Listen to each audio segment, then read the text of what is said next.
हमारे सम्मानीय नेता विवेक साय ने बहुत खूबसूरत लिखा है कि खूबसूरत से इरादों की बात करता है, ये पतझड़ में गुलाबों की बात करता है। खूबसूरत से इरादों की बात करता है, ये पतझड़ में गुलाबों की बात करता है। एक ऐसे दौर में जब नींद भी ना है मुमकिन, अजीब शख्स है हनुमान, ख्वाबों की बात करता है। हनुमान ने आपको राजस्थान के मुख्यमंत्री की कुर्सी पर बैठने का ख्वाब दिखाया और उस ख्वाब का हकीकत करने का वक्त 25 नवंबर है। आइए हम सब लोग मिलकर के हमारे लोक लाडले आदरणीय हनुमान जी बेनीवाल को और सम्मानीय चंद्रशेखर जी आजाद को मजबूत करें, ताकि राम और लक्ष्मण की जोड़ी आने वाले कल का हिंदू राजस्थान बना सके। सम्मानीय नेताजी।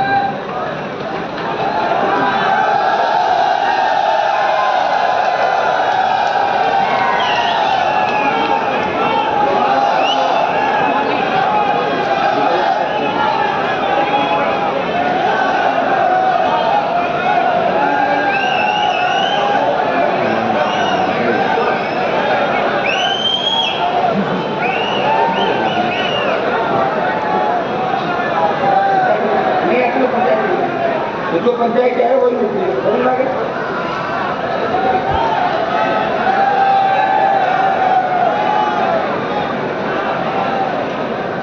अपने पास नो सीखियों की फौज है। नो सीखियों की फौज से अपन लड़ाई जीतने के लिए चले, ठीक है ना। ये मंच में भी आते बैठे सिर्फ फोटो खिंचाने के लिए और माइक पर भाषण देने के लिए, इनको कोई काम नहीं जाता। ठीक कुछ तो कैसे करें, ठीक है ना। लेकिन मेरी मजबूरी में सबको साथ लेके चलो, मुझे चलना है, कप्तान की जिम्मेदारी होती है और मेरी भी तो उसको आगे कप्तान आ जाता है। और तुम ये मत सोच रहे हो बहुत बड़ी ताकत मेरे पास ये है, मेरे पास सिर्फ ताकत आप लोगों की है और आपके देता हूँ तो मुझे लड़ने में आनंद आता है। बाकी आप मेरे आसपास की जो फौज है ना, उसमें ज्यादा भरोसा ध्यान रखना जरूर। कभी भी कोई भी छोड़ सकता, मुझे सरक सकता है। आपने देखा मैं कई उदाहरण। तो भाइयों, आज पार्टी का, राष्ट्रीय लोकतांत्रिक पार्टी का जो 5वां स्थापना दिवस है, आज से ठीक 5 साल पहले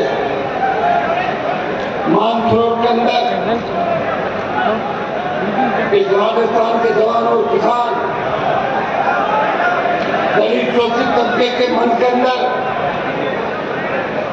एक पीड़ा थी। बार बार राजस्थान के 7 करोड़ से ज्यादा लोगों के आंखों पे पट्टी बांधकर जिस तरह राजस्थान की जनता को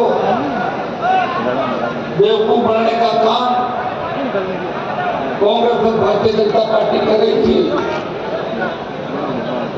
लगातार किसानों पर अन्याय, अत्याचार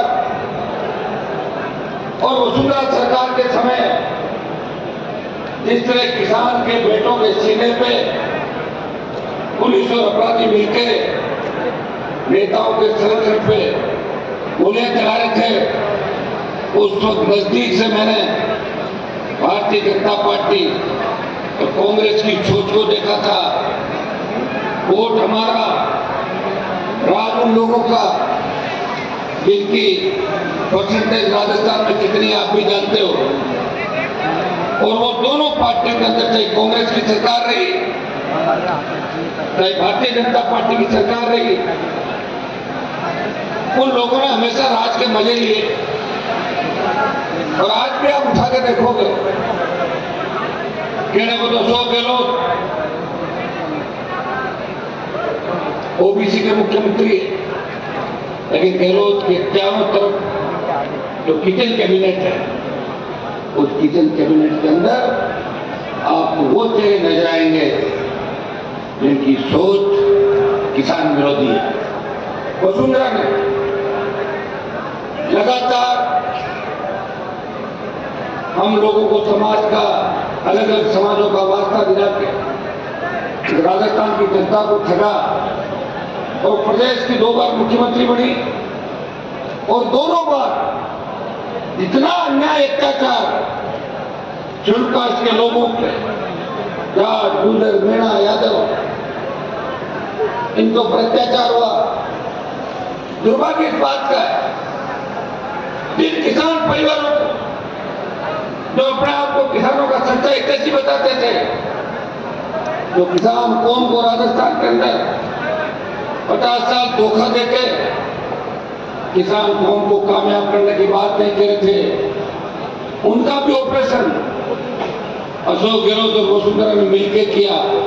दुर्भाग्य इस बात का उन नेताओं के बच्चे भी उनकी गोद में बैठे हैं जिन्होंने उनके पिताजी और किसी के चाचा जी और किसी के भाई को जेलों के अंदर डलाया। अगर इस बात का गुस्सा किसी को राजस्थान के अंदर आया, इस राजस्थान के अंदर जब कोई नौजवान बेरोजगार से तंग आके आत्महत्या करता था प्रदेश के किसी कोने के अंदर और कर्जे के बोझ के तले, जब प्रदेश के अंदर किसी कोने में किसान आत्महत्या कर रहा था, उस वक्त अगर जवान किसान की सोच के अपने मंत्री पदों को ठोकर मार के वसुंधरा गहलोत के गठबंधन को तोड़ के एक राजस्थान को बचाने का अगर संकल्प किसी ने लिया, जिसने ये कहा मेरी पूरी जवानी इन किसान दलितों के नाम कर दूंगा, लेकिन इन पर अत्याचार नहीं होने दूंगा। समय लग सकता है, लेकिन राजस्थान के अंदर राष्ट्रीय लोकतांत्रिक पार्टी का गठन करके देश को तमाम नेताओं के मुंह पे ताले लगवा दिए। वो आपके संघर्ष से, किसानों के आशीर्वाद से हनुमान परिवार की राष्ट्रीय लोकतांत्रिक पार्टी ने उन नेताओं के मुंह बंद कर दिए। तो ये कहते थे कि राजस्थान में कोई पार्टी नहीं बढ़ सकती, कोई राजस्थान का तीसरा दल नहीं बढ़ सकता। भाइयों, आपको याद है जब मैं मोदी के गठबंधन के साथ सत्ता दिल्ली के अंदर एनडीए गठबंधन में गया, किसान आंदोलन जो पंजाब के किसानों ने शुरुआत करी और बड़ी लड़ाई लड़ी। पंजाब के लोग जबरदस्त लड़ाई, गुरु गोविंद सिंह जी की फौज जिसने मुगलों का और अंग्रेजों का मुकाबला करती थी, उस पंजाब में नरेंद्र मोदी को जरूरत थी कि तीनों कृषि कानून वापिस करो, हम मोदी की सरकार में चलने देंगे। पंजाब से आंदोलन उठा, दिल्ली कूच का निर्णय हुआ, लोकसभा के अंदर तीनों कृषि बिल पारित हुए और पंजाब का आंदोलन धीरे धीरे इस देश के अंदर फैलता चला गया। हरियाणा के किसान जवान ने साथ दिया, दिल्ली के किसानों ने साथ दिया, उत्तर प्रदेश के किसान मोदी के विरोध में सड़कों पर आए, लेकिन राजस्थान के अंदर हलचल नहीं थी, क्योंकि राजस्थान राजनीतिक रूप से कमजोर प्रांत है, जहां कभी तीसरा मोर्चा सत्ता के आसपास नहीं आया। अगर आई थी तो उत्तर प्रदेश, बिहार, हरियाणा की वो पार्टियां आई थी जो चुनाव के बाद अपना झंडा और डंडा यहां से ले जाती थी। एक व्यक्ति जिसकी पार्टी देश के अंदर सबसे नई पार्टी थी, राष्ट्रीय लोकतांत्रिक पार्टी, जब हरियाणा, पंजाब, दिल्ली के किसान नेताओं ने मुझे कहा, हनुमान जी आप किसान के बेटे हो, आप तेजा जी के भक्त हो, जिन्होंने 1000 साल पहले गायों की रक्षा के लिए अपने प्राण न्यौछावर कर दिए, अगर आप राजस्थान के अंदर आंदोलन करो किसानों का और NH8 जयपुर दिल्ली का जो राष्ट्रीय राजमार्ग है, अगर आप इसको जाम करो और मोदी की सत्ता छोड़ दो तो किसान कौम की जीत हो सकती है। मेरे सामने दो ही विकल्प थे। हमेशा हरियाणा, उत्तर प्रदेश के लोगों ने लड़ाई लड़ी। इतिहास के अंदर आपने देखा होगा कि जितनी भी लड़ाई हुई देश के अंदर, तो हरियाणा की सरजमी पे और उत्तर प्रदेश, दिल्ली के आसपास, पंजाब के आसपास बड़ी लड़ाइयां लड़ी गई इतिहास के अंदर। भाइयों, राजस्थान के अंदर हम लोगों का 3 तरीके से शोषण हुआ। अंग्रेजों के राज के बाद राजा महाराजाओं ने हमें कुचलने का प्रयास किया। दलितों के साथ साथ हमारे लोगों को भी जो नया अनाज होता था उसकी रोटी नहीं खाने देते थे और किस तरह तड़पा कर हमारे लोगों को मारा था, आप क्या जानते हो। जागीरदारों के राज के बाद अकाल का साया और नेताओं का धोखा। इसे राजस्थान किसान आंदोलन में ज्यादा इंटरेस्ट नहीं रख रहा था। मेरे को जरूर सोशल मीडिया पे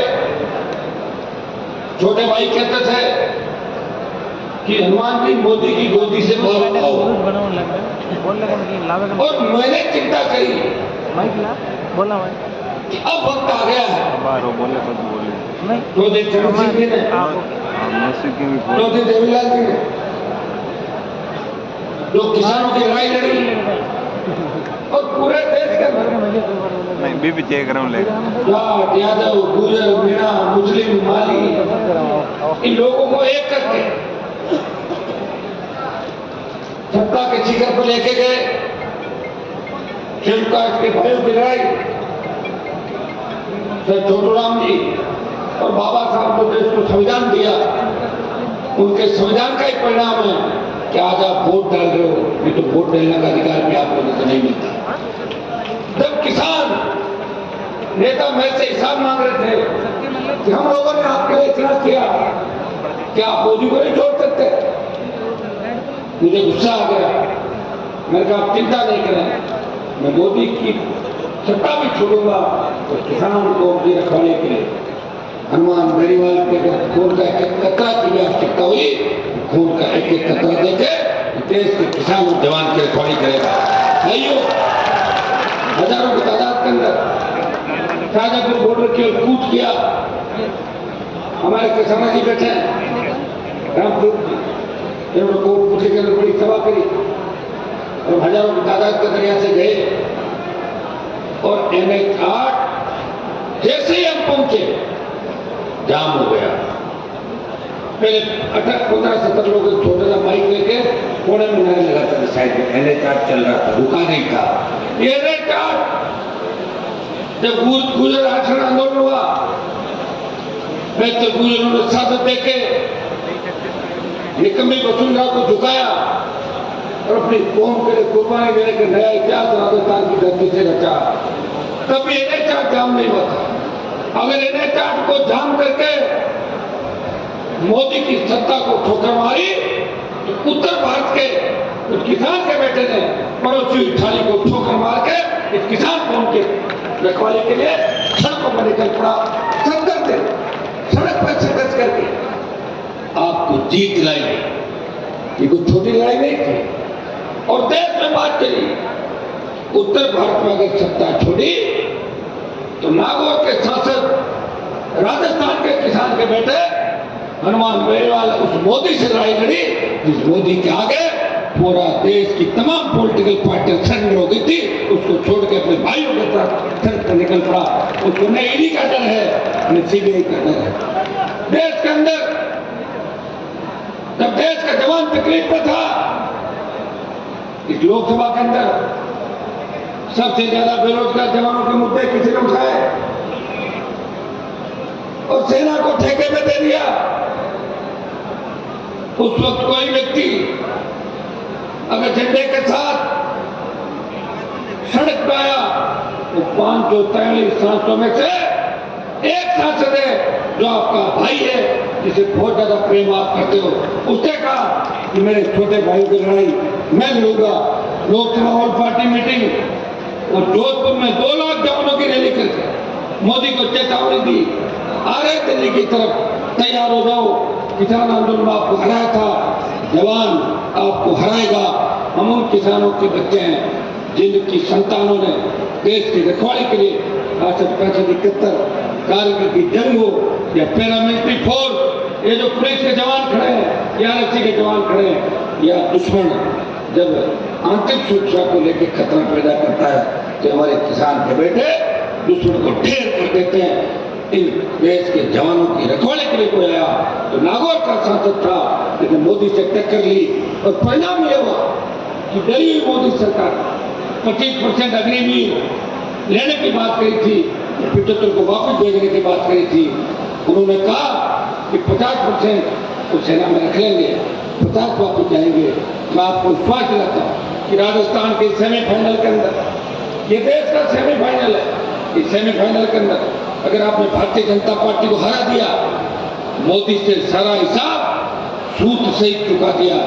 जवानों, विश्वास दिलाता हूँ कि अग्निपथ भी वापस होगा, बेरोजगारी की समस्या का ठोस समाधान भी होगा और आपके लिए स्थानीय इकाइयों में 80% रोजगार कैसे मिले, बेरोजगार से तंग आके कोई किसान का बेटा आत्महत्या नहीं करे तो डिग्री से पहले रोजगार की गारंटी हो।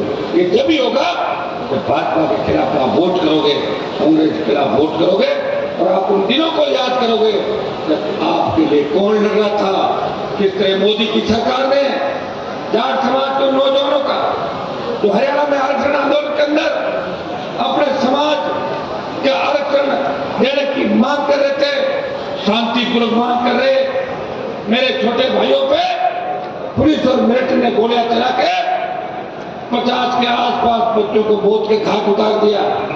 याद रखना उस चीज को। मेरा तो कुछ नहीं बिगड़ेगा, मैं तो विधायक 3 बार बन गया, सांसद बन गया, पार्टी भी बना ली, और कितने सारे नेता तैयार कर दिए राजस्थान के हर समाज का लीडर आज जयपुर की विचार रैली में भाषण दे रहा है। कभी सोचा नहीं होगा कि मोदी और राहुल की रैली करते भाषण दे सकेगा। पूछ रहे उनको, अगर मंत्रियों को बिठा जाए मान मेरी बात, पूरा जीवन समर्पित करके मोदी को चुनौती दी, राष्ट्रपति का अभिभाषण रोका और प्रधानमंत्री को भाषण देने से रोक दिया। नहीं बोलने दूंगा तुम्हारे वो ये ताकत अगर किसी के अंदर है तो आप दिखाई देंगे। ईस्टर्न कैनाल परियोजना जिसमें राजस्थान के 13 जिले लाभान्वित होंगे, उसमें नागौर, सीकर, झुंझुनू, बाड़मेर, जोधपुर नहीं है, चूरू नहीं है, हनुमानगढ़, गंगानगर नहीं है, उसमें जिले हैं भरतपुर, धौलपुर, दौसा, करौली, कोटा के चारों जिले अलवर। उन ERCP के लिए संघर्ष करे किसानों जवानों का साथ किसी ने दिया और 1 दर्जन बार ERCP को राष्ट्रीय परियोजना घोषित करने की बात किसी ने लोकसभा के अंदर की, तो नागौर के सांसद ने नए राजस्थान के निर्माण में अपने भाइयों को न्याय दिलाने की बात करी। इस राजस्थान को विशेष राज्य का दर्जा देने की किसी ने बात करी। दलितों पे बढ़ते अत्याचार, भाई किशन मेघवाल की हत्या हो, जालोर के अंदर मटकी से पानी पीने वाले उस दलित बच्चे को जिस तरह पीट के मौत के घाट उतार दिया, थानागाजी की दलित महिला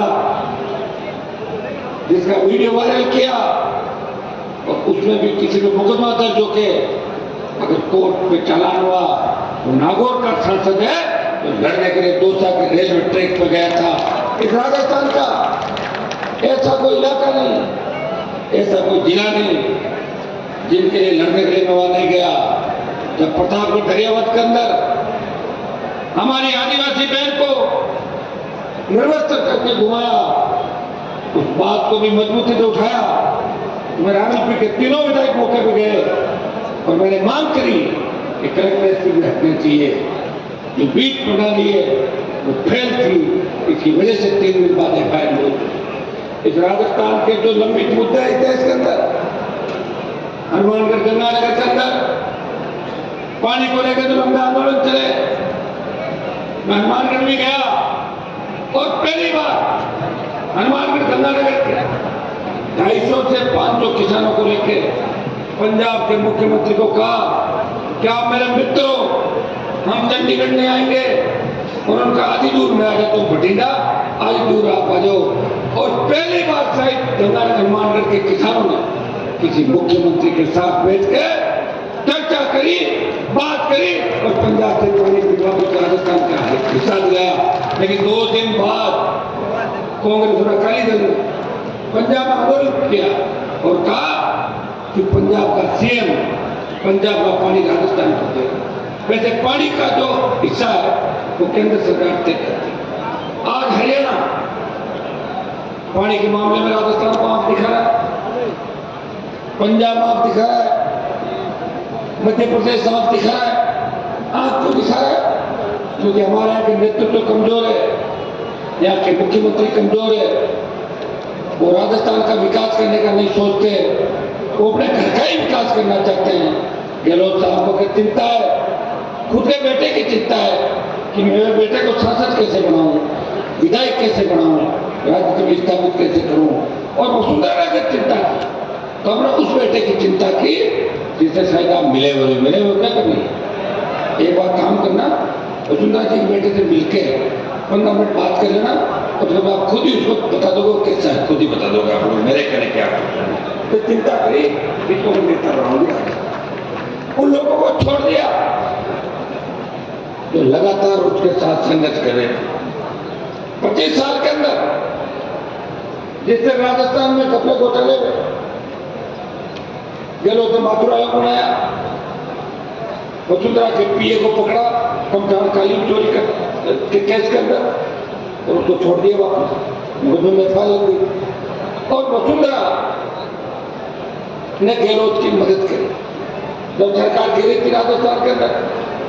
आप सबने देखा था कि उस समय अशोक गहलोत की मदद किसने करी? वसुंधरा ने और भारतीय जनता पार्टी के नेता। जो लाल डायरी का प्रकरण चला वो बंद क्यों हो गया? लाल डायरी के पहले जो पन्ने थे उनमें कांग्रेस के लोगों पे आरोप लगे थे, लेकिन जो अगले पन्ने थे वो भारतीय जनता पार्टी के नेताओं के नाम थे, जो मुख्यमंत्री के टच के अंदर थे, वो लेन देन कर रहे थे। ये बीजेपी ने लाल डायरी का मुद्दा उठाया, उसको दफन कर दिया।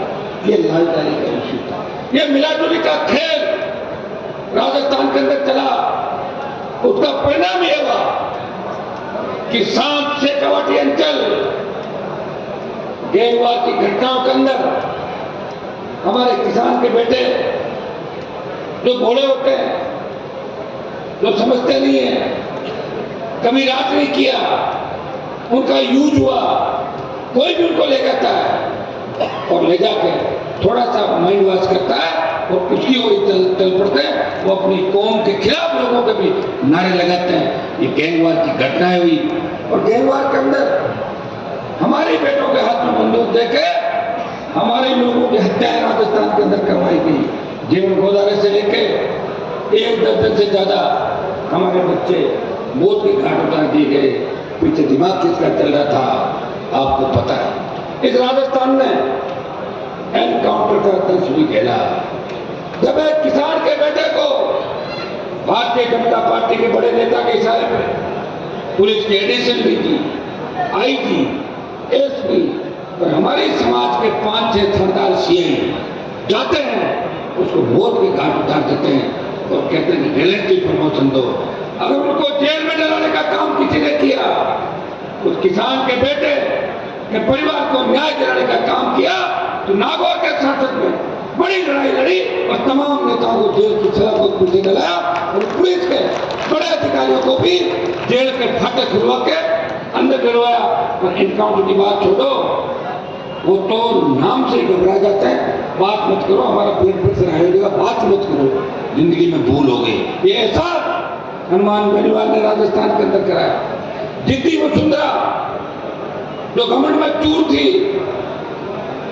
जो किसी को कुछ नहीं समझती थी, अगर वसुंधरा का दिमाग ठीक करके उसको 7 समंदर पार फेंका, तो नागौर के शासन के संघर्ष से, छोटे भाइयों के संघर्ष से उसको मार का रास्ता दिखाया। गहलोत के बेटे को हरा के गहलोत का जो घमंड था उस घमंड को चकनाचूर किया, और तमाम किसान नेताओं की औलादें जो चुनाव जीतने के लिए 18 में मेरे दरवाजे पर आई थी, उनकी मदद भी करी, और उन किसान नेताओं का बदला अगर किसी ने लिया, हनुमान बेनीवाल ने उन संघर्षों से उन किसान नेताओं को भिगा लिया। पहले बदला तो बाप का उसके बेटे लेते हैं, लेकिन मेरे जैसा मतवाला आपको नहीं मिलेगा जो दूसरों की लड़ाई खुद ही लड़ता है। जिस तरह हनुमान जी महाराज ने माता सीता को लाने के लिए राम जी की लड़ाई लड़ी, उसी तरह हनुमान बेनीवाल ने इस राजस्थान को बचाने के लिए तमाम दुष्टों के खिलाफ लड़ाई लड़ी। उसका परिणाम ये हुआ कि आज इस प्रदेश के कोने कोने से हजारों लाख की तादाद के अंदर एक स्टेडियम के अंदर आपने आके मुझे आशीर्वाद दिया और हिल नहीं रहे एक जगह से। आपने यह आशीर्वाद दिया कि हनुमान जी 5 साल पहले जो पार्टी बनाई लाइसेंस को रिन्यू करते हैं, और आने वाला जो 5 साल है ये आपके हाथ में आरएलपी और हमारी भाई चंद्रशेखर आजाद की जो आजाद समाज पार्टी है, इसको हम सत्ता में लेके आए। मेरा शुरू से स्टैंड था कि राजस्थान में कांग्रेस बीजेपी के अलावा जो शोषित गरीब पीड़ित तबके की बात करने वाली तमाम पार्टियों को साथ लेके 18 में जो 80 लाख वोट कांग्रेस और बीजेपी के खिलाफ पड़ा था, उन सबको एक जगह करके नए जो 90 लाख वोट है तो पहली बार वोट करेगा राजस्थान के अंदर, वो वोट करेगा पेपर लीक की बढ़ती घटनाओं के खिलाफ, आरपीएससी के भ्रष्टाचार के खिलाफ, माध्यमिक शिक्षा बोर्ड, कर्मचारी चयन आयोग की फर्जी भर्तियों के खिलाफ वो वोट करेगा, अपराध के खिलाफ, भय मुक्त राजस्थान के लिए, बहन बेटी हमला की चीख राजस्थान में नहीं निकले, वोट करेगा इसके लिए। वोट करेगा डिग्री से पहले रोजगार की गारंटी हो, कर्ज मुक्त किसान हो, टोल मुक्त राजस्थान हो, सशक्त लोकायुक्त हो, खेत के सिंचाई का पानी हो, और 90 लाख वोट करेगा कांग्रेस भारतीय जनता पार्टी के खिलाफ। 90 लाख और 80 लाख। मैं धन्यवाद दूंगा भाई चंद्रशेखर आजाद, जो मेरे छोटे भाई की तरह, लोग उनको दलितों का नेता कहते हैं, लेकिन मैं कहना चाहूंगा जब देश का किसान तकलीफ के अंदर था तब चंद्रशेखर आजाद देश के किसानों के साथ सड़क पर बैठ के उनको न्याय दिलाने की मांग कर रहे थे। जब देश की पहलवान बेटियां, जिस बाहुबली ने पहलवान बेटियों का शोषण किया, अगर उन पहलवान बेटियों को न्याय दिलाने देश का कोई पहला सांसद उनके बीच में गया, वो नागौर का सांसद था, और दूसरा व्यक्ति जिसने ताकत के साथ उन पहलवान बेटियों की मदद करी, वो चंद्रशेखर आजाद थे, जिन्होंने पहलवान बेटियों के लिए दिल्ली में डेरा डाला, उनको न्याय दिलाने की लड़ाई लड़ी। हमारी लड़ाई तो भी राजस्थान की, जिस दौर से चंद्रशेखर आजाद गुजरे उसी दौर से मैं भी गुजरा। मुझे भी राजस्थान की पुलिस ने 302 के झूठे मुकदमे के अंदर डाल के मेरे परिवार को तहस नहस बिखेरने का प्रयास किया था। तो जो हमारे ही समाज के नेता हमें बर्बाद करने का प्रयास किया, लेकिन ईश्वर की कृपा से, आपका आशीर्वाद और संघर्ष से, लंबा संघर्ष और लंबे दुख झेलते मैं आज आपकी सेवा करने के लिए आपके बीच खड़ा हूं। चंद्रशेखर आजाद पे हमला हुआ, इनकी हत्या कराने की कोशिश भारतीय जनता पार्टी के नेताओं के इशारे पे हुई, लेकिन ईश्वर की कृपा थी, गोली भी इनका बाल बांका नहीं कर सकी, और 302 के झूठे मुकदमे के अंदर इनको 20 महीने ज्यादा समय जेल के अंदर रखा, जमानत भी हुई, आज आपकी सेवा के लिए निकल पड़े। मैं आपको विश्वास दिलाता, हम दोनों भाई मिलकर इस राजस्थान के अंदर इस वेतरनी को पार लगाएंगे, और सेमीफाइनल अगर जीत गए, मैं विश्वास दिलाता हूं कि देश की राजनीति के अंदर एक नया मोड़ आएगा। राजस्थान, हरियाणा, पंजाब, उत्तर प्रदेश, दिल्ली और मध्य प्रदेश, उत्तराखंड, यहाँ का किसान, दलित और कमेरा वर्ग मिलकर इस देश की सत्ता में कब्जा करेगा। उसकी शुरुआत आज जयपुर की धरती से होने जा रही है। मैं धन्यवाद दूंगा भीम आर्मी के मेरे जोशीले नौजवानों, जिन्होंने पूरे जोश के साथ हजारों की तादाद के अंदर पहुंच के मुझे संबल दिया और मुझे विश्वास दिलाया, सलमान जी आप लड़ो, हम आपके साथ हैं। मैं मेरे भीम आर्मी के और आजाद पार्टी के भाइयों को आश्वस्त करना चाहता हूं, ये गठबंधन जो हमारा हुआ है ये कोई 2-4 महीने का नहीं हुआ, ये परमानेंट गठबंधन हो गया। जब तक हमारे शरीर के अंदर ताकत है, जान है, हम एक दूसरे के लड़ेंगे, प्रयास करेंगे सत्ता के शिखर पे। आप लोग कैसे पहुंचो सचिवालय के अंदर, फैसले आपके इशारे पे कैसे हो? जब किसी किसान के खेत की फसल खराब हो रही हो तो मुझे सरकार की तरफ देखना पड़े कि सरकार मुझे मुआवजा देगी, अपने आप ही उस फसल का मुआवजा उस किसान के खाते के अंदर आ जाए। कि रोज डिग्री से पहले रोजगार की गारंटी हो। गरीब बेटा घोड़ी पे बैठे, उसे चिंता नहीं हो कि कोई मेरी घोड़ी रोक लेगा। अगर इस सोच के लोग राजस्थान के अंदर है, मैं उनको कहना चाहता हूं तो अपनी सोच बदल ले, क्योंकि आरएलपी की और गठबंधन की सरकार आ गई तो 24 घंटे के अंदर सोच अपने आप ही बदल जाएगी। जैसे कोरोना के बाद लोगों को भूल पड़ने लगी, पड़ी नहीं, आपको पता है इतने इंजेक्शन दिए कि भूल पड़ने लगी लोगों, जो मोदी जी ने करवाया था। भाइयों आज 18 से 23 का जो हमारा सफर है, 5 साल के अंदर मैंने कुंभे को बढ़ाने का प्रयास किया और 18 के चुनाव का पूछा तो मैंने 2-3 ऐसे उम्मीदवारों का प्रचार किया जो आरएलपी से नहीं लड़ रहे थे, कांग्रेस बीजेपी से लड़ रहे थे।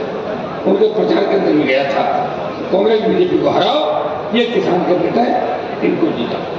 5 साल के सफर के अंदर इस कुंभे को आगे बढ़ाते हुए 3 विधायक, 1 सांसद, 5 प्रधान और एक म्युनिसिपलिटी का चेयरमैन बनाकर साबित कर दिया कि राष्ट्रीय लोकतांत्रिक पार्टी सिर्फ गांव की पार्टी नहीं है, वो शहरों की पार्टी भी है। उपचुनाव के अंदर आरएलपी के बढ़ते प्रभाव और राजस्थान की जनता ने नजदीक से देखा।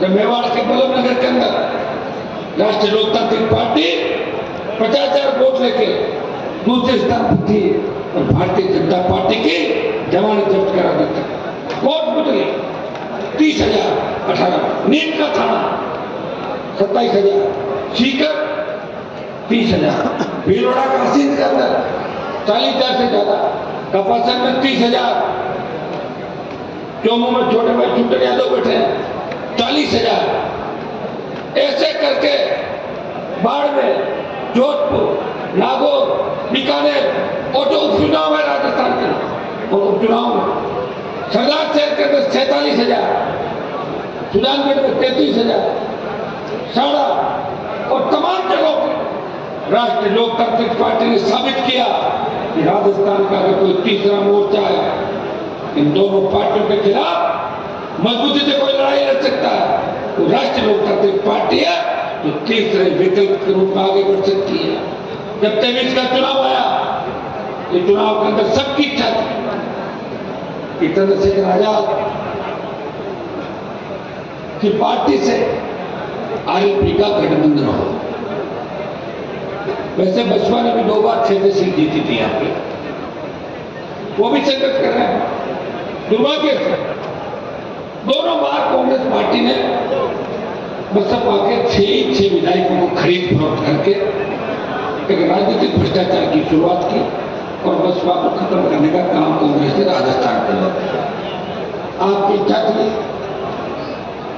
चंद्रशेखर आजाद देश के अंदर लंबी लड़ाई लड़ने के मूड के अंदर है। मैंने उनसे बात करी, उन्होंने एक ही बात कही, सलमान जी मैं भी संघर्ष करके उठा हुआ व्यक्ति हूं और आप और हम मिल जाएं तो राजस्थान ही नहीं, हरियाणा, उत्तर प्रदेश, पंजाब, दिल्ली, मध्य प्रदेश सहित हम 1 दर्जन से ज्यादा राज्यों के पूरी ताकत के साथ आने वाली लड़ाई लड़ सकते हैं। मैंने उनको आश्वस्त किया कि आप निश्चित रहें, क्योंकि मेरे से कोई व्यक्ति जुड़ जाता है तो मैं उससे संबंध खराब नहीं करता। मैं जितना वो जुड़ता है उससे ज्यादा तादाद के अंदर उसकी मदद करने का प्रयास करता हूं। क्योंकि राष्ट्रीय लोकतांत्रिक पार्टी के अंदर सबसे बड़ी जिम्मेदारी मेरी। छोटी सी चीज भी होती है तो लोग हनुमान बेनीवाल को कोसते हैं, अच्छाई भी आएगी मेरे खाते के अंदर, और आरएलपी का कोई पदाधिकारी और कोई आरएलपी का नेता, स्थापित नेता, उभरता हुआ नेता अगर छोटी सी गलती करेगा तो आरएलपी परिवार का मुखिया होने के नाते हर व्यक्ति अंगुली हनुमान बेनीवाल की तरफ उठाएगा। इसलिए भाइयों, कई बार मैं आपको ये भी कह देता हूँ, ये ठीक नहीं है, आप समझदार बनो। मैं अकेला आपको सत्ता में नहीं ले जा पाऊंगा, मुझे टीम चाहिए, ताकत चाहिए। अब इस टीम को एहसास हो रहा है जो मंच पे बैठी है, जिस तरह भाई साहब निकले थे उस तरह का हम भी लगातार रहते, इस तरह भाई साहब को तकलीफ नहीं पड़ती। 100 विधानसभा क्षेत्रों के आसपास मैंने सत्ता संकल्प व्यवस्था परिवर्तन का नारा देकर सुबह 4-4 बजे तक सभाओं को संबोधित किया, और आप देख रहे हो रफ्तु चलता 30-40 की स्पीड और गाड़ियां चलती 120 की स्पीड। हर कोई चाहता है रथ से पहले पहुंच जाओ, रथ को आने दो, और रथ आए तो लेट हो जाओ, वही निकल रहा 3 बजे क्या। आज हमारी सत्ता संकल्प यात्रा, ये जो सत्ता का संकल्प लेकर हम निकले राजस्थान के 200 विधानसभा क्षेत्रों में नहीं पहुंच पाया, लेकिन पहले पहुंचा था। जो आंदोलन थे उन हर जगह मेरी उपस्थिति रही। बीजेपी भी नहीं पहुंची, बीजेपी 4 जगहों से पूछी, एक रथ इधर से आया, एक उधर से, एक इधर से, चौथी जगह मेरे पास तो कौन है आपका उधर। आप हर चीज की डिमांड मेरे से करते हो। मेरे पार्टी के अंदर एक विधायक बैठे सारे, जब ये कह देते हैं कि साहब आपकी टिकट पक्की है, आपका काम हो जाएगा, आप उस बात को मानते ही नहीं। जब तक मेरे से बात नहीं हो जाए तो कितना लोड मेरे ऊपर अंदाजा कर सकता है। हर व्यक्ति टाटा मैं हनुमान जी से मिलूंगा, उनके साथ फोटो खिंचाऊंगा, उनसे मैं बातें करूंगा, और आधा घंटा 1 घंटे बाद तो समय तो कम नहीं, समय तेजी से निकल रहा है। टिकट पे तो साइन मेरे ही वही होते हैं, या राहुल गांधी और बीजेपी के नेता होते हैं। तो भाइयों, समय तेजी से निकला। 2 साल कोविड के अंदर किस तरह अपनी जिंदगी को तबाह होता हुआ देखा। ऐसा कोई परिवार नहीं जिसके अंदर जनानी नहीं हुई। दूसरी जब लहर थी उसके अंदर तो दूसरी लहर में ऑक्सीजन सिलेंडर के अभाव के अंदर लोगों के घर उजड़ गए, बच्चे दम तोड़ रहे थे, रेमडेसिविर था, वेंटिलेटर था, और मैं आपके हॉस्पिटल में बेड थे, आईसीयू में थे। कौन कौन लाया देश के, कितने देश के हालात बिगाड़े। अगर कोविड के अंदर सबसे ज्यादा फेलियर कोई रहा तो नरेंद्र मोदी, उनकी सरकार फेलियर रही। जब पहला मरीज आया था तो अगर आप एडमिट करा के इंटरनेशनल फ्लाइटों पर रोक लगा देते तो कोविड हिंदुस्तान में इतना तेजी से नहीं फैलता। लेकिन मोदी तो बाई ले रहे थे, लोकसभा चला रहे थे, 2 महीने तक लोकसभा चलाई और भाषण दे रहे थे हिंदुस्तान में कुछ भी नहीं होगा, मैं बैठा हूं, मेरी कोई चिंता छोड़ो।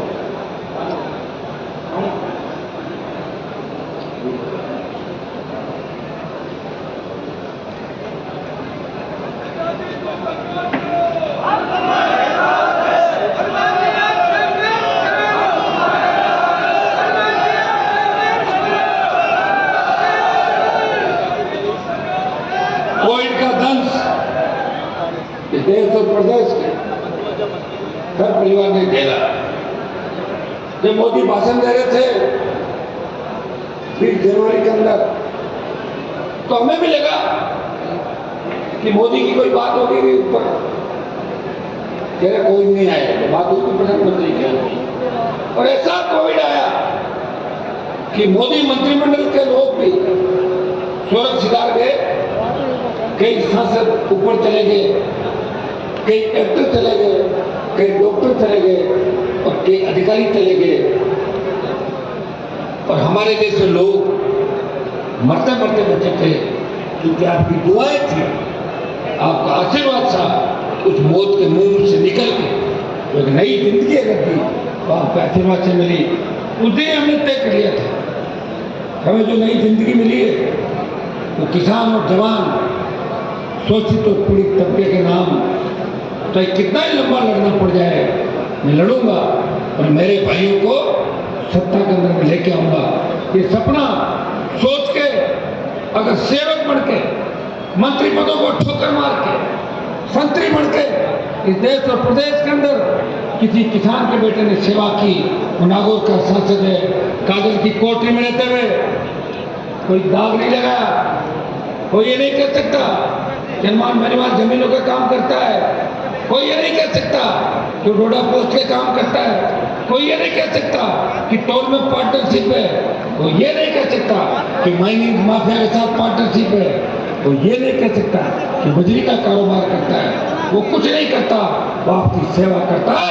इसलिए मोदी की ईडी और सीबीआई से कोई देश में नहीं डर रहा। ये व्यक्ति है जो मोदी की ईडी और सीबीआई से नहीं डरता, और गहलोत की क्राइम ब्रांच से नहीं डरता, क्योंकि मैं डरता हूँ तो सिर्फ आपसे डरता हूँ। अगर मेरा शीश किसी के सामने झुकता है वो आपके सामने झुकता है, या किसी लोक देवताओं के मंदिर या देवताओं के या जो हमारे पूज्य इष्ट देव है उनके आगे जरूर मेरा सर झुकता है। मैं टूट सकता हूँ, झुकूंगा नहीं, और आपको विश्वास दिलाता हूँ आप सत्ता के बहुत करीब हो, सिंहासन के करीब हो। हमने 10 की जो सूची निकाली ना, एक सूची, उससे हड़कंप मच गया राजस्थान के। 10 में 10 टक्कर में और 9 जीत रहे 10 में से, और अगली सूची आज रात को आएगी, वो कल और आएगी, और आजाद समाज पार्टी और राष्ट्रीय लोकतांत्रिक पार्टी जो 1-2-3 दिन बाद हमारा संयुक्त घोषणा पत्र भी जारी होगा। जिन मुद्दों को लेकर आरएलपी का गठन हुआ और आजाद समाज पार्टी का जिन मुद्दों को लेकर गठन हुआ, हम सब संयुक्त घोषणा पत्र जारी करेंगे। उस घोषणा पत्र को नजदीक से आप पढ़ोगे, मैं आपको विश्वास दिलाता हूं कि घोषणा पत्र तो आपने कांग्रेस का भी देखा था, जब राहुल गांधी आए थे और कह के गए 1, 2, 3, 4, 5, 8, 2, 10 दिन में कर्जा माफ कह दिया। और जब मोदी आए प्रधानमंत्री, वो भी कई बात राजस्थान के अंदर कह के गए। हुआ क्या बताओ मुझे? मोदी ने तो कमाल कर दिया, भगवान के साथ धोखा। देवनाथ जी भगवान के मंदिर में गए, जिनको देश का गुर्जर समाज ही नहीं, जाट समाज, गाडरी समाज, पाटीदार समाज और सर्व समाज मानता है। प्रधानमंत्री गए, बड़ी उम्मीद करी, देश के गुर्जर समाज जिनका राज्य देव है, हम लोगों ने भी सोचा कि उसे कुछ राष्ट्रीय स्तर पर पहचान देंगे। दुर्भाग्य से 1.5-2 घंटे का लंबा भाषण दे दिया, और जो लिफाफा डाला उसमें 21 रुपए डाले। आप बताओ कितनी बड़ी मजाक हो। अरे मोदी जी, हम प्रधानमंत्री नहीं है, हम तो मामूली एमएलए हैं। हम भी कहीं जाते हैं तो 21 5,000 डालने की हैसियत रखते हैं, इतना तो हम भी करते हैं। भगवान के मंदिर में जाओ, कम से कम भगवान की मजाक तो मत उठाओ, क्योंकि इनकी अगर मजाक उठा दोगे तो आपको उसी जगह भेज देंगे जहाँ से आप चाय की दुकान चाहे थे। वैसे मोदी जी की जो चाय की दुकान है, उनकी केतली तो भाई चंद्रशेखर लेके आ गए, बच्ची का दुकान की और पानी की बोतल मेरी है।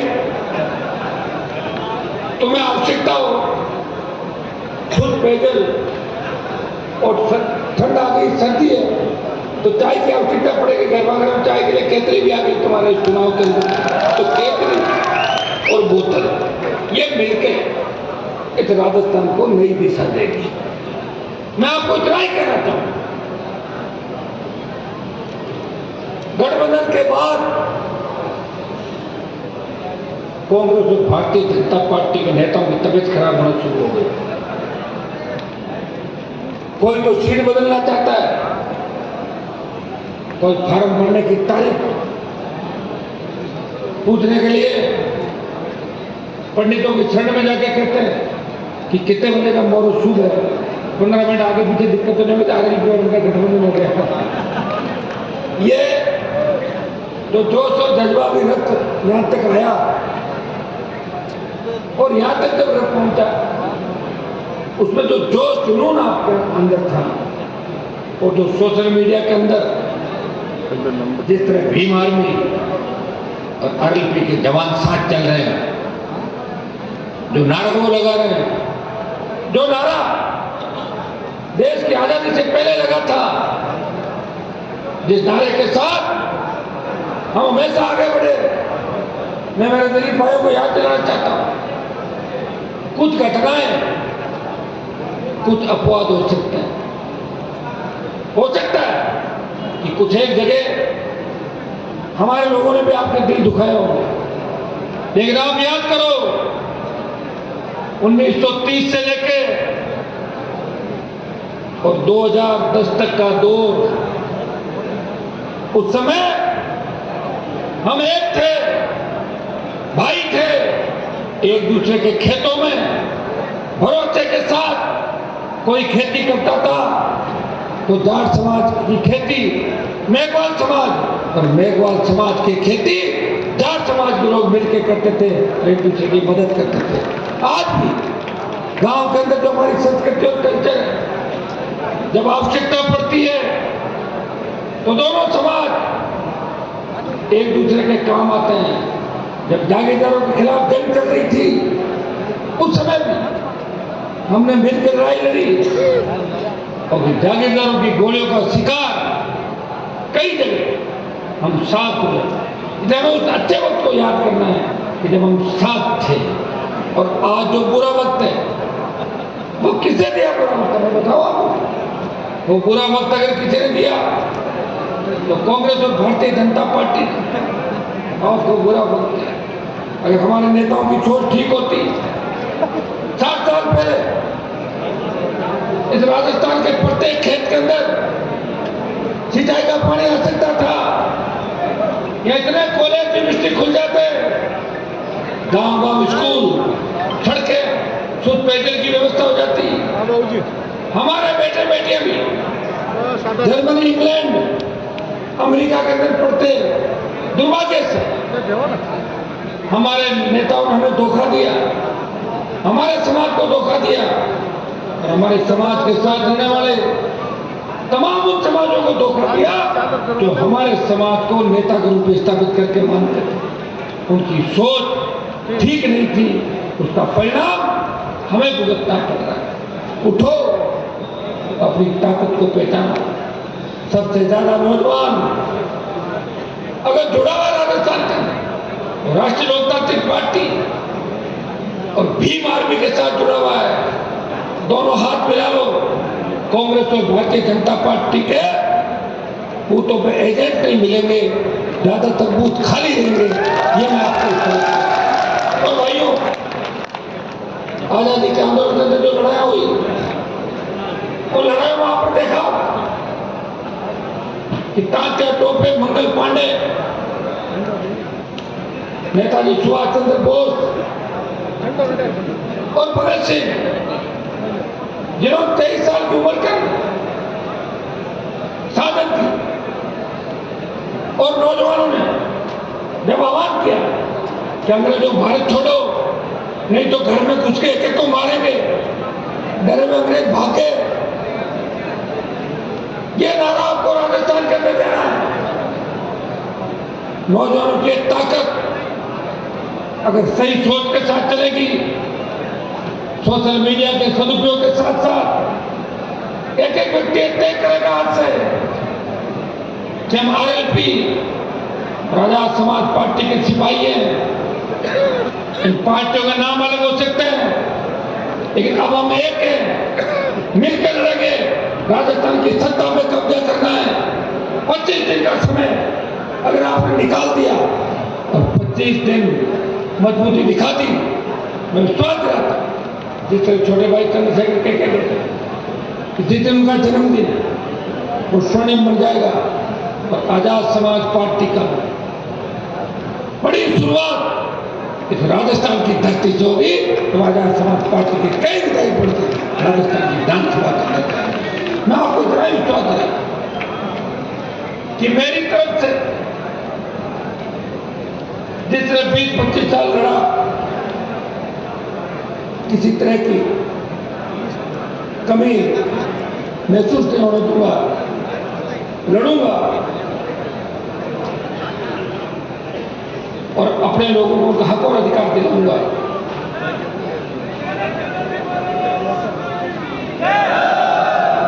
भाइयों, आपने राष्ट्रीय लोकतांत्रिक पार्टी की पहली सूची देखी होगी, 10 जो टिकट दिए हैं, उन्होंने प्रयास किया।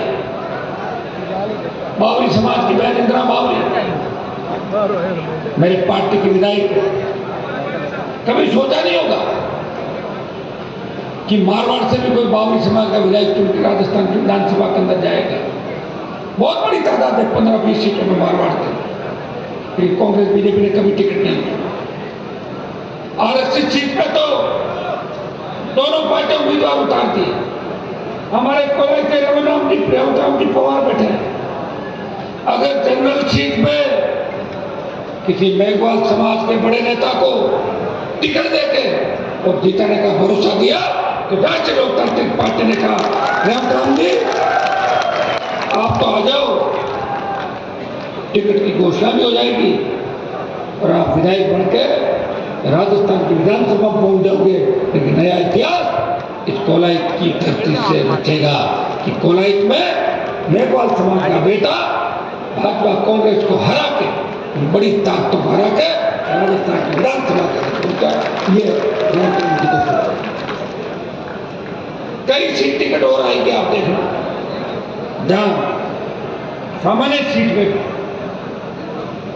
समाज के हमारे ऐसे लोग चुनाव लड़े।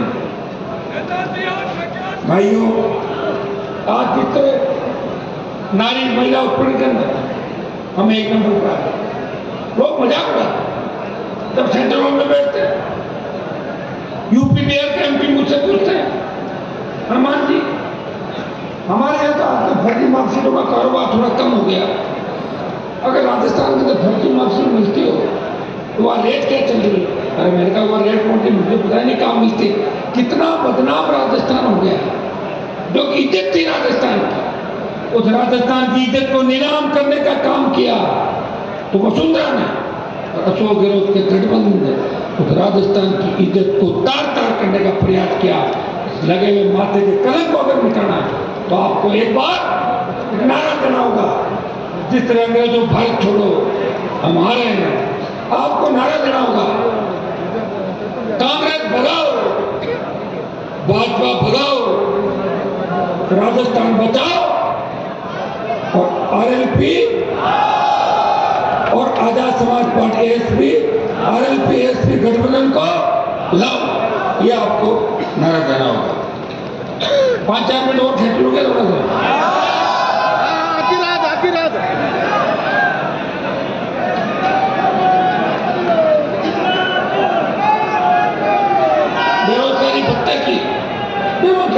बेरोजगारी भत्ते की बात करी थी दोनों पार्टियों ने, कांग्रेस की सरकार बन गई, लेकिन बेरोजगारी भत्ता हमारे बच्चों को नहीं मिला, सिवाय धोखा। बेरोजगारी भत्ता मिला क्या? आंकड़े तो लिख रखे। अभी छात्र के चुनाव जो बंद हुए राजस्थान के अंदर, मेरा तो कोई संगठन भी नहीं है, मेरा तो कोई छात्र का संगठन नहीं है। मैं तो विधानसभा पंचायत पालिका का चुनाव लड़ा है,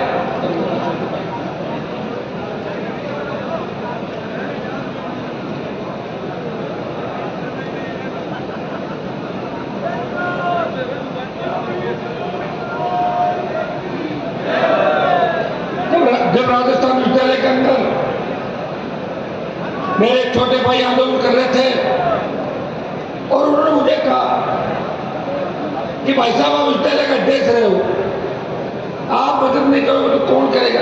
मैंने कहा मुझे क्या करना है कि आप तो एक बार आ जाओ। मैंने कहा उससे क्या होगा, और उससे चुनाव हो जाएंगे। मैं चला गया।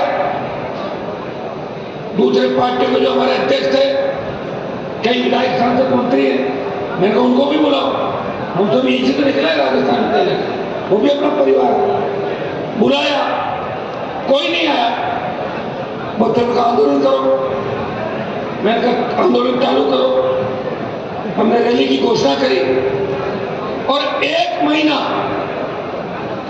जब कांग्रेस भारतीय जनता पार्टी प्रत्याशियों के चयन की सूचियां बना रही थी, जब राजस्थान का नौजवान छात्र अपने हक और अधिकार के लिए ढूंढ रहा था कि कौन हमारी लड़ाई लड़ेगा, कौन शासकों को चुनाव कराएगा, उस वक्त प्रदेश का एक आपका भाई जो प्रदेश के कोने कोने के अंदर गया, 8 रैलियां करी और इसी स्टेडियम पर आपने देखा होगा कि रैली तो छात्रों की थी, लेकिन छात्र कम थे उसमें, तो आरएलपी का कार्यकर्ता ज्यादा था। फिर भी मैंने आपके इस कार्यक्रम को सफल बनाया और जयपुर के कमिश्नर यहाँ आए, सरकार ने बात करी, बात तो करी सरकार ने, लेकिन फिर सरकार ने धोखा दे दिया, तो इनकी पुरानी आदत। मैं आपको विश्वास दिलाता हूं कि छात्र संघ के चुनाव राजस्थान में होंगे, ये बंद नहीं होंगे, इसकी आप चिंता नहीं करें। जैसे ही चुनाव का परिणाम आएगा, छात्र संघ चुनाव की घोषणा भी हो जाएगी। इतना तो तय है कि या तो हम मेजोरिटी के साथ राजस्थान के अंदर सत्ता में आ रहे हैं, और नहीं आ रहे हैं तो हमारे बिना राजस्थान की सत्ता किसी की नहीं आ रही है। ये तय हो चुका है राजस्थान। उठो, अपनी ताकत को पहचानो। राष्ट्रीय लोकतांत्रिक पार्टी ने 1 महीना अभियान चलाया।